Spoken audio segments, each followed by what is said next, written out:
I'm Jim, And I'm Garrett. and this is Jim Jim and and Garrett. Garrett movies. We were off a little bit again. Well, welcome everybody to Jim and Garrett at the movies. Today we will be discussing the Netflix original Paddleton. We'll be pairing that in our movie club section with 50/50, and we'll also be talking about the newest legislation coming out of the EU, Article 13, and how that might affect creators and the entertainment industry as a whole. So let's dive right into Paddleton to begin. This is a film that's written by Mark Duplass and Alex Lehman. It stars Mark Duplass and Ray Romano. It's a story of a man who discovers that he has terminal cancer, and so he asks his neighbor and best friend, played by Ray Romano, to go with him on his final journey. Um, I guess that's sort of a nice way of framing the plot of what I will talk about as a relatively plotless movie. So that's sort of a preview as to what I think about this movie. What did you think about this movie, Garrett? I certainly would not contest the description plotless. I had some mixed feelings about it, to be honest. I thought there were things that it handled really well. I thought that the basic setup in terms of the core dramatic heart of the film, a man suffering from terminal cancer choosing to end his life with the help of his friend, was both emotionally touching and dealt with an appropriate sort of heavy weight. And I thought the friendship between Ray Romano and Mark Duplass was handled with nuance, sensitivity, and insight. So those were all good. At the same time, it was a pretty slow hour-and-a-half film. I think that it would have been nice if there had been a little more sort of substance, a little more meat. There was a few sort of powerful and impactful scenes. But I think they perhaps could have worked a little bit more in, which in some ways is it sort of shows the noteworthy contrast between this film and 50/50, which again, obviously, we'll talk about in a moment. Right. So, yeah, I think I would like to know a little bit more about your characterization of this relationship as nuanced and the effective scenes that worked for you. For me, there is one scene that worked for me. It's in the third act. It's actually at the very end of the film, so I can't really talk too much about it because we do avoid spoilers on our film review sections. But yeah, so nothing about this film worked for me. All right. It was, yeah, except for the very end. There's some really good acting by Mark Duplass, and I think that Mark Duplass actually is the best actor in this film. I thought Ray Romano did not make any real clear choices about his character. I think there were times when he was trying to slip into being a comedian, and then there were other times when he was just reminding himself, "Oh no, this is my dramatic turn." And it did not really work for me. I don't think that the friendship between these two is really explored beyond surface level, that they both like kung fu movies and they both are lonely and isolated characters in a place that doesn't lend itself to a larger social fabric. So in that sense, that's it, but that's surface. There's nothing there, and there's really not a lot of conflict between the friends. I mean, Romano's character certainly doesn't want Duplass's character to go to drink the poison that will end his life. But aside from that, he doesn't put up too much of a resistance between and it doesn't offer too much of a character conflict. So I'd like to see. Maybe I'm missing something. Maybe there is nuance to this friendship that I just didn't see. I thought he actually put up some really interesting resistance, and I know the scene which you're talking about, and yeah, I think anyone who watches the movie will know the scene that you're talking about. But earlier on, there's a scene, and this is in the trailer, so I suppose this doesn't count as a spoiler, where they are fighting over the who has access to the meds. They're going to kill him, and Duplass is screaming that I'm the guy, I'm the dying guy, and Ray Romano says that I'm the other guy, and I thought that was a very well done scene. It's something I teach end of life decision making in my ethics classes, my medical ethics classes, and I know some of the nuances and the difficulties that can come up in this. And one of the things which is often overlooked is that the people who aren't sick but who love the person who is sick are often neglected, and their attention is often not paid to their needs, and that can be an incredibly difficult thing, both for them as individuals, but also because it compounds the larger picture. um, you know uh, uh, I've heard people say things like cancer actually is a social disease, in the sense that it's not simply the person who has cancer that has cancer. It's everyone that they love that has cancer, and it kills a piece of everyone they love when that person dies. And one of the, I think, the interesting things about this movie is precisely the fact that, at least as far as it's presented, and I think it's presented in a fairly honest way, these two men have no one else in their lives. They are very lonely. They are powerfully alone, and it's only the two of them. I mean, when you think about who would I want to spend time with if I were dying, who would I want to be there for me? If there's really only one person that you would pick to be with, that's a very powerful thing. And so, I mean, you call it surface. I think it's more just understated. I think it's quite subtle. These are men who have difficulty sort of communicating clearly with each other and communicating their emotions in terms of sort of straightforward words, but through their actions, to the time that they spend together, to the way that they spend their time together when they're together, I sensed a deep and profound friendship that literally meant everything to Mark Duplass's character and meant close to everything to Ray Romano's. That having been said, I will agree that Ray Romano's performance, well, I mean, like basically all of Ray Romano's performances, he was playing Ray Romano. I don't see a whole lot of variation in his career. That's not a terrible thing, because Ray Romano is a generally kind of funny guy and sort of somewhat awkward but amiable, likable and nice. But that character seems to pretty much be the only gear that he has as an actor. So that's who I saw on the screen, which and that was definitely a mark against the film. Yeah, I mean, it was Ray Romano's performance. I think if you put a better actor in Ray Romano's role, then the movie becomes quite it becomes quite a bit better. I thought Duplass. I wanted more from Duplass's character in terms of okay, now my life is ending. This is my objective aside from ending my life. I wanted something, sort of a bucket list item for those two characters to sort of go on together. Something more than let's just go get the meds that are going to kill me, which takes up about a half hour of the hour and a half movie, and the other hour is then watching television together. That doesn't, the line I'm going to use. You know exactly the line I'm going to use, and that is everything that you said was incredibly interesting and thoughtful, and I'd like to see a movie about that. This was not that movie for me. See, I know, again, I've seen bucket list movies, and it's not that they're bad, and it's not that they're uninteresting, but it is that I don't think that's necessarily all that there is to the dying experience. Some Sure. people want to go climb Mount Everest. Some people want to go see, Greece or Thailand or whatever before they die. Some people really do just want to eat pizza and watch kung fu movies and play Paddleton, which is the game they invented. And while that certainly isn't the way that I would want to go out, I think that there is an aspect of the human experience, and there's a significant percentage of people for whom that is how they would want to go. That is what they would want to do. And I think, again, it's not the most fascinating story in the world about how life ends, but I think it's a worthwhile story to tell because there's truth to it. For some people, that is the best you can hope for as far as ways to die. That's a fair point.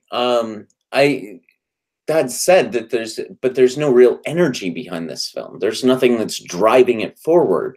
I mean, if you're making I think the film that you're pitching is a really good short film. This is not that. Like, I think you can edit this down to an hour, under an hour, really, and probably have a pretty good story going on. But there's so much extra filler that's just, it's not working for me. Whatever, some of the connective tissue of this film, I struggled to see what the point was. and how this was advancing the characters. When we contrast this with 50-50, we're going to see that, we have a Seth Rogen character who's a real energetic character who's kind of balancing out the depressing end of the Joseph Gordon-Levitt character. And structurally, I think that works and kind of moves the film forward. 50-50 is also paced a lot better than this film. When you have two guys that are kind of really low key, then your film ends up losing some of the energy that would really push it forward. Yeah, alternatively to cutting it down, they could have tried to put a little bit more energy into it, a little bit more, something more to work with, some more conflict. I can agree with. I think the film would be improved if they were able to make that fit organically. But that having been said, I think that this is very much a sort of slice of life film. It has indie film written all over it. It is Mhm. not trying to go for your typical structure, for your typical setup for the obvious sort of jokes and humor and so forth, and then the big dramatic denouements. It's making a decision instead to try to be, I think, for lack of a better term, more realistic about how people like this face death, and for people like this, for lonely people, for isolated people, for people who don't have sort of grand dreams or grand ambitions, people whose tastes are sort of simple and straightforward. uh, this is a film, I think, that gets it right, and there's the value of that. Well, yeah, I mean, I think we both sort of made our points clear. And anything else you want to add about this before we wrap up? um I saw one review that said that they made the comment that this was a film that showed how masculinity doesn't need to be toxic, and I think that was sort of an interesting take on it, to sort of view it through that lens. It's not a lens that I sort of saw naturally when I watched the film, but I can sort of I like the idea of presenting problems that men deal with in ways that don't sort of play into sort of male stereotypes, and so that's another thing that sort of in retrospect kind of improved my take on the film a little. Yeah, and to be fair, when we talk about 50-50, that's some toxic masculinity is all over that movie. So Exactly. I yeah. I'm teeing that up. What would you give it out of 5? I would give it 3 out of 5. I'm at 1. It was Ouch. it was really it did not work for me at all. There was a lot about this movie that I was just not fond of. So it's not a recommend for me. Recommend for you. Let's move on to the toxic masculinity movie. The toxic masculinity cancer movie, 50-50, directed by Jonathan Levine, written by Will Reiser. This film stars Joseph Gordon-Levitt, Seth Rogen, Anna Kendrick, Bryce Dallas Howard, and Angelica Houston. Tells the story of a 27-year-old man who learns that he has cancer, spinal cancer, and as a result of that cancer, he has a 50-50 chance to live.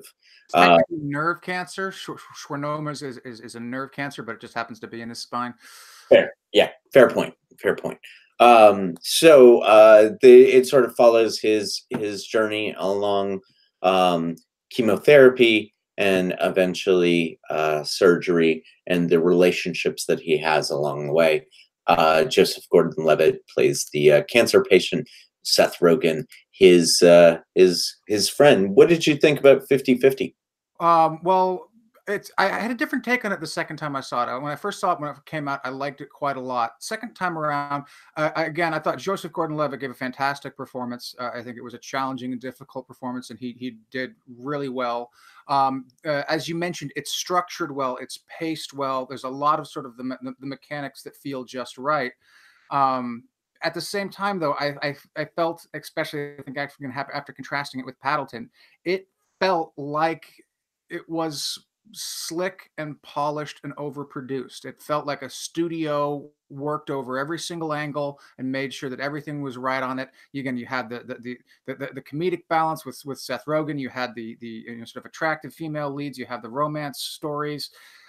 It looked like they were sort of checking off a list of things to sort of appease a mass audience, and it didn't do a bad job of checking those things off. But it felt a little, it felt a little too studio, to put it mildly. Wow. Okay. Yeah. I mean, I maybe I like studio movies. I don't like to say that is my taste, but apparently I do because this a lot of this worked for me. You talked about Joseph Gordon-Levitt's performance. I think he's fantastic as well. I think Seth Rogen manages to be charming in a character that's not all that charming on its surface. Like on paper, his character is a real asshole, but he's able to bring some charm to the character that makes him a little less objectionable, shall we say. Also, some fantastic supporting work by Philip Baker Hall and Matt Fuhrer, who also play cancer patients who Joseph Gordon-Levitt meets along the way. I really like this movie. I like its structure. I like its charm. I like its balance of humor and drama. It had, even at the end, it kind of had me going. I think it suffers from a second act lull. There are moments in the second act that kind of feel a little forced and not necessary. There's a conflict between Adam and his mother, played by Angelica Houston, that feels a little forced. But nonetheless, I think that both actors carry that conflict through. So yeah, there's a lot about this movie that really worked for me. Yeah, no, I gonna don't. I'm not necessarily disagreeing with any of those assessments. But yeah, I don't know. Part of it, no doubt, is just maybe the particular attitude, particular place I was in, and again contrasting it, I think, with Paddleton, which again, it's not that this 50-50 is unrealistic per se, but it like I say, it felt like it was the product of a studio, whereas Paddleton felt like it was the product of just a reflection on life. And so sort of fine tuning that criticism a little bit more. I want to focus on the female supporting cast. So Yeah. Bryce Dallas Howard, who is again a fine actress, the role that she is given in this is just terrible. I mean, not that the role per se is bad, but the relationship, she's made out to be just a terrible person in the worst possible way. And the movie, frankly, it seems like it just fucking hates her, and they want you to hate her. And they kind of put her, they frame her up and they make her out to be a terrible person, which, as written, she is, but it feels like she's there just so Joseph Gordon-Levitt. I mean, it's sort of the obverse of the Manic Pixie Dream Girl, if you will. If the Manic Pixie Dream Girl is there sort of to nurture and help the male hero mature and grow and come into his own, Bryce Dallas Howard's character is like the anti of that, where he grows by pushing her away, by rejecting her, by finding his own strength and his own independence. And it seemed, frankly, a little misogynistic in its portrayal. And then pair that with the Anna Kendrick character. And again, Anna Kendrick, also, I think, an excellent actor who is just charming and appealing as hell. But they're constantly skirting this, this appropriate, inappropriate doctor-patient relationship thing. And maybe it's the medical ethicist in me, but every single time they started to get flirty, I was like, no, that is fucking wrong for so many reasons. It's reckless. It's dangerous. You're not only putting your career in danger, you're putting your patient in danger when you do that. And so while the film clearly doesn't want you to hate Anna Kendrick, they want you to love Anna Kendrick, because who can't love Anna Kendrick, right? She's the most adorable person out there. But that really, really upset me that they played so fast and loose with the ethics of that relationship. Everything, yeah, you are not wrong in everything you're saying. And actually, as you were talking about the obverse of Manic Pixie Dream Girl, I was thinking about how this film has both the obverse of the Manic Pixie Dream Girl and the Manic Pixie Dream Girl. That's, yeah, I can't disagree with anything you're saying there. So in that sense, you're right that it does kind of bring the film down, but I think that there are a lot of good things about this.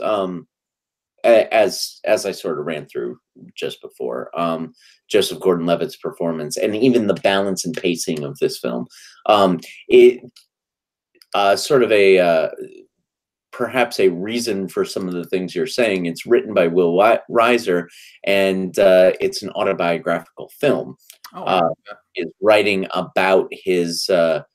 He was diagnosed with cancer, and it was actually Seth Rogen who helped him through it. And so Seth Rogen encouraged him to write a movie about their experiences together. And I think a lot of what you're talking about is sort of the danger of a writer writing about his own life. We have the tendency to demonize the people we've left behind, rather than present them as full human beings, especially when we're trying to condense such a long period of time into a 2-hour film. So you're not wrong. Everything I agree with everything you're saying. I'm just saying that in the balance of this film, more things worked for me than didn't. What do you, at the end of the day, do you recommend it? What do you think? Yeah, no, at the end of the day, I do recommend it. Again, I want to express one more sort of reservation, and that is Seth Rogen's character. I mean, Seth Rogen is, I think, very funny and charming in his own way, as you note, and brings, certainly played slightly differently, or perhaps by a different actor, that character would have been even more repulsive than he was, sort of just on the face of it. There is, some, sort of a silver lining of sort of redemption that Rogen brings to it, which is a nice touch. But that having been said, like I said about Ray Romano, Seth Rogen often plays Seth Rogen, and you just, again, that's not necessarily a bad thing, because Seth Rogen is really funny, but it ends up feeling like, to a certain amount, again, a showcase for him to just sort of crack jokes and to be funny and to hang out with his friends and make a movie. And again, that sometimes that works better than others. I'm not saying it doesn't necessarily work here, but again, it felt ostentatious to me, and it sort of took me out of, I think, the heavier drama, which again looks like Joseph Gordon-Levitt carried quite nicely. Well, so, it's supposed to, right? Structurally, it's supposed to take you out of the drama. It's supposed to be a comedic relief from the drama. Right. I don't think that's necessarily a bad thing. I mean, I think for a film, it's not necessarily a bad thing, but I think for characters, it was. When all the drama is coming from Joseph Gordon-Levitt and all the humor is coming from Seth Rogen, it felt like, you have personifications of sadness and personifications of humor, and that makes it feel like a little more artificial. If there had been a little bit more balance in between, if Joseph Gordon-Levitt had a little bit more humor and Seth Rogen had maybe been a little bit more dramatic, and they traded off some of that a little bit, I think that balance might have worked out better. Sure. Okay. I mean, I think you can balance more drama to Seth Rogen's character. Joseph Gordon-Levitt does have a few really class lines in this thing. Class lines, yes, not really funny lines though. I laughed out loud at "I'm peeing right now" toward the end, but okay, fair enough. What do you say overall? Same thing, 3 stars. I'm at 3.5. So we're a little bit more on par on agreement on 50-50 than we are at on Paddleton. I mean, it is interesting because they're, in many ways, they're very different movies. 50-50 is not about euthanasia, whereas Paddleton is. They both deal with cancer, but they deal with cancer in very, very different sorts of ways. Or rather, the films have their characters dealing with cancer in very, very different sorts of ways.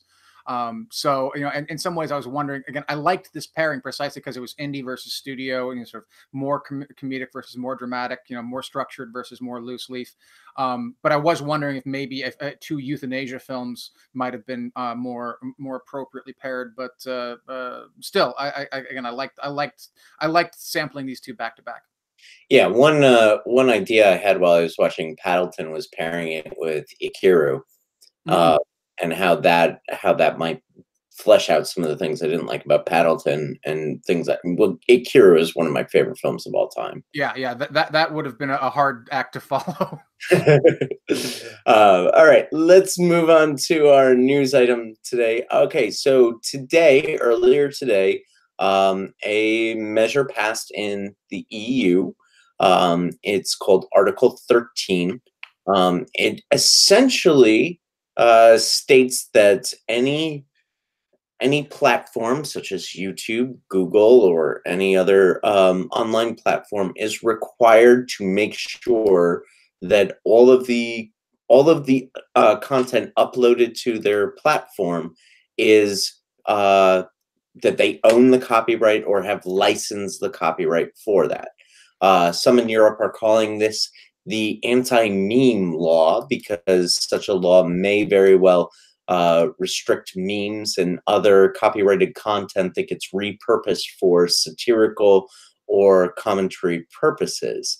However, it should be noted that in the law itself, it specifically protects memes. However, once Google and YouTube are required under the jurisdiction of this law, they will have to essentially get content filters that prevent copyrighted content from being uploaded to their platforms. Now, what does this mean for the world of entertainment? Well, it means that it could restrict creators, and it could restrict those of us on YouTube and other platforms that are, like, for example, gaming platforms. People who live stream their gameplay, it could restrict their access to that to an audience. So many people are upset about this law in Europe.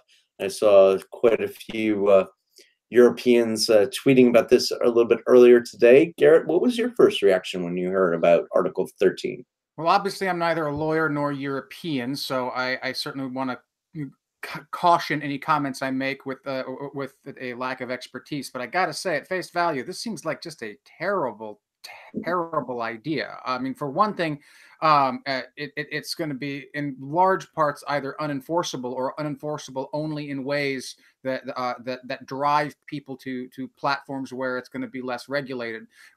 Maybe Google and YouTube end up taking a hit, but all that's going to do is move things to other sorts of platforms that are going to be more nimble and able to sort of avoid the EU's sanction in this regard. So it's not really going to be terribly successful at what, I imagine it's not going to be terribly successful at what it's aiming to do. And it's also, I mean, again, I suspect that some of the more dire predictions probably aren't going to go anywhere. Twitch is a powerhouse. You're not going to put Twitch out of business, and video game companies don't want to put Twitch out of business. It's serious, great advertising for their products. They want people out there streaming as many games as they possibly can.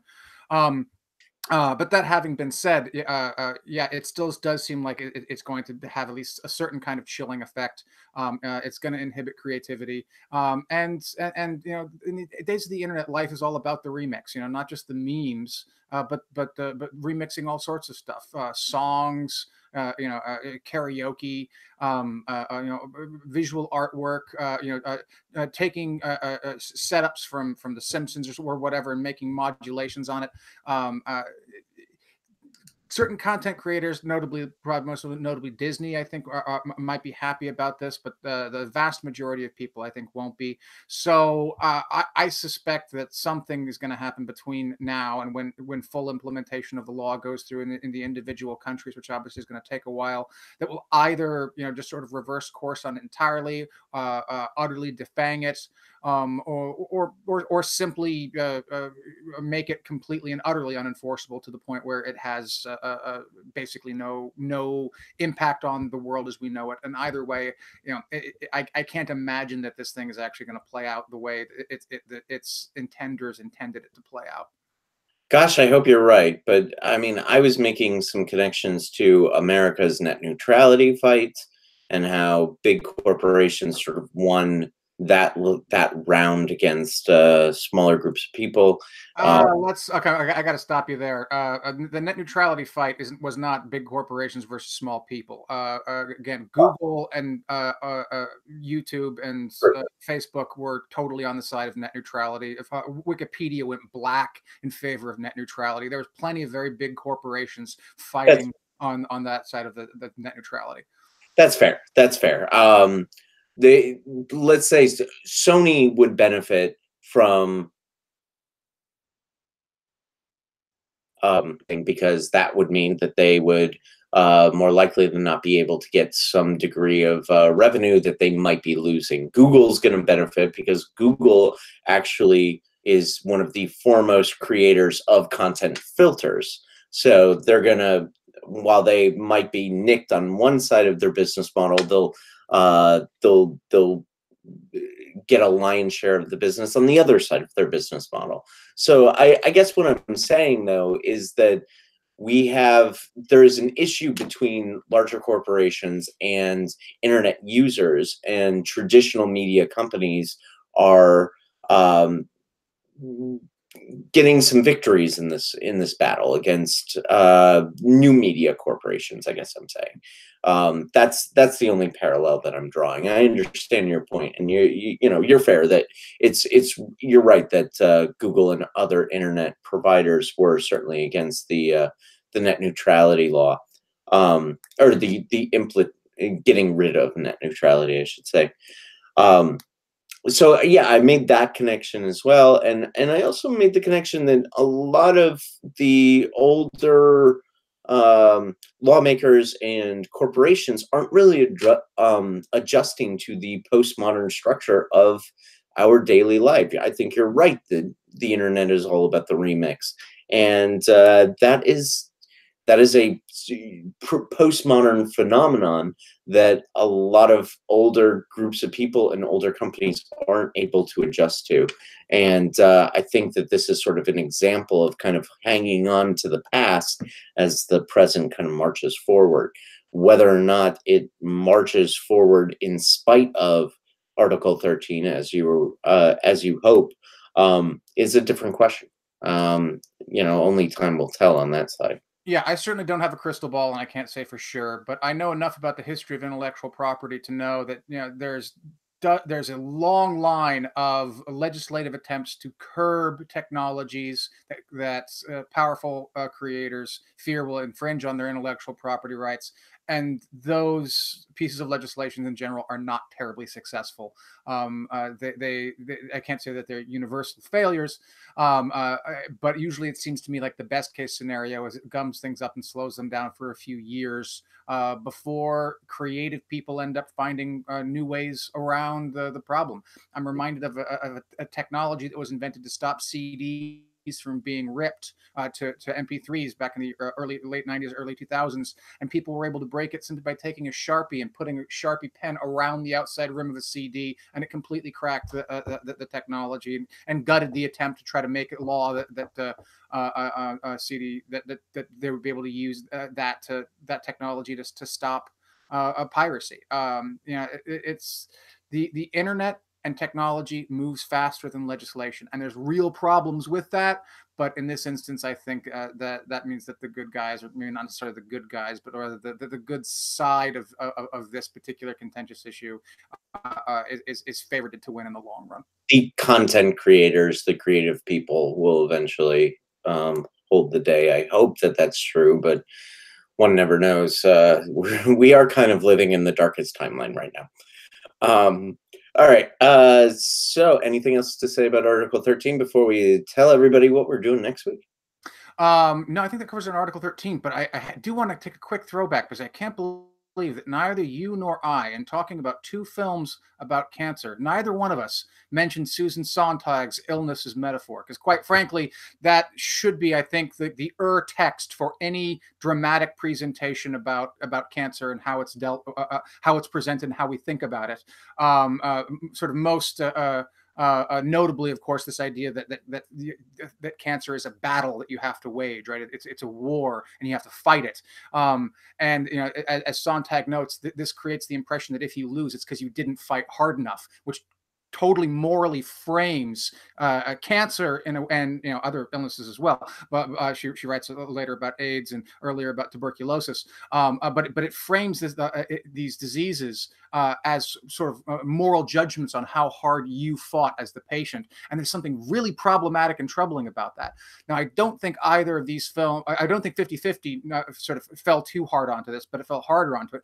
One of the things which, again, I think I kind of liked about Paddleton is there was, in spite of Ray Romano kind of dragging his heels, there wasn't any sort of sense that you had to fight. You know, there's general ethos that it is okay to decide that you're going to end life on your own terms and in your own way. And while there may be emotional problems with that, there isn't moral problems with that, and that's a nice touch. So I'm sorry to harken back to it after we'd already finished it, but I remembered that I wanted to bring it up. I think you're absolutely right. Yeah. I mean, you're right that I guess it's sort of I was thinking of that. I mean, you've talked about that essay, that thought several times to me before, but it never really occurred to me within the context of these films. I kind of like that it didn't deal with some of those things head on. Yeah, that's interesting. Okay. All right, all right, so next week we are going to be reviewing the new Julianne Moore film, Gloria Bell. And since this is an interesting case of a director remaking his own movie, we will be pairing that with Gloria, which is a Spanish language film by the same director. I think essentially the same plot. So we'll sort of see how the differences between these two films we'll compare and contrast these two films next week. His name is Sebastian Lelio. I'll have to learn how to pronounce that between now and next week. So until then, I'm Jim. And I'm Garrett. And this has been Jim and Garrett at the movies. Good night, everybody.